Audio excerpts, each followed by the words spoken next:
اور جب وہ جالوت اور اس کے لشکروں کے مقابلے پر نکلے تو انہوں نے دعا کی، اے ہمارے رب، ہم پر صبر کا فیضان کر، ہمارے قدم جما دے اور اس کافر گروہ پر ہمیں فتح نصیب کر۔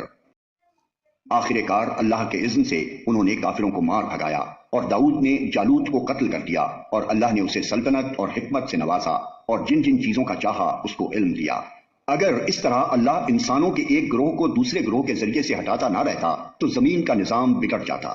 لیکن دنیا کے لوگوں پر اللہ کا بڑا فضل ہے کہ وہ اس طرح دفع فساد کا انتظام کرتا رہتا ہے۔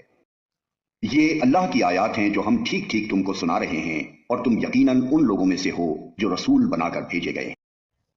یہ رسول جو ہماری طرف سے انسانوں کی ہدایت پر مامور ہوئے، ہم نے ان کو ایک دوسرے سے بڑھ چڑھ کر مرتبے عطا کیے۔ ان میں کوئی ایسا تھا جس سے خدا خود ہم کلام ہوا، کسی کو اس نے دوسری حیثیتوں سے بلند درجے دیے، اور آخر میں عیسیٰ ابن مریم کو روشن نشانیاں عطا کی اور روح پاک سے اس کی مدد کی۔ اگر اللہ چاہتا تو ممکن نہ تھا کہ ان رسولوں کے بعد جو لوگ روشن نشانیاں دیکھ چکے تھے وہ آپس میں لڑتے، مگر اللہ کی مشیت یہ نہ تھی کہ وہ لوگوں کو جبراً اختلاف سے روکے، اس وجہ سے انہوں نے باہم اختلاف کیا، پھر کوئی ایمان لایا اور کسی نے کفر کی راہ اختیار کی۔ اے لوگوں جو ایمان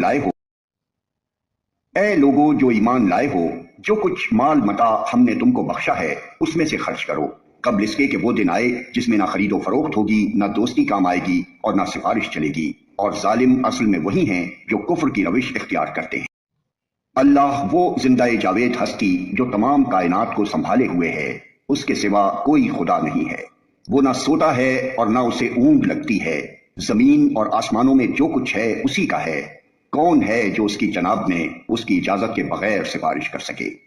جو کچھ بندوں کے سامنے ہے اسے بھی وہ جانتا ہے، اور جو کچھ ان سے اوجھل ہے اس سے بھی وہ واقف ہے، اور اس کی معلومات میں سے کوئی چیز ان کی گرفت ادراک میں نہیں آ سکتی الا یہ کہ کسی چیز کا علم وہ خود ہی ان کو دینا چاہے۔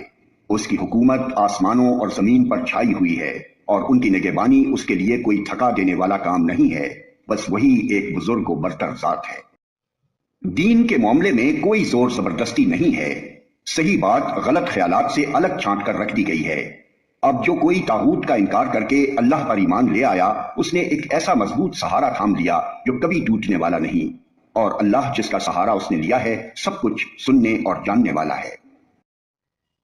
جو لوگ ایمان لاتے ہیں ان کا حامی و مددگار اللہ ہے، اور وہ ان کو تاریکیوں سے روشنی میں نکال لاتا ہے، اور جو لوگ کفر کی راہ اختیار کرتے ہیں ان کے حامی و مددگار طاغوت ہیں، اور وہ انہیں روشنی سے تاریکیوں کی طرف کھینچ لے جاتے ہیں۔ یہ آگ میں جانے والے لوگ ہیں جہاں یہ ہمیشہ رہیں گے۔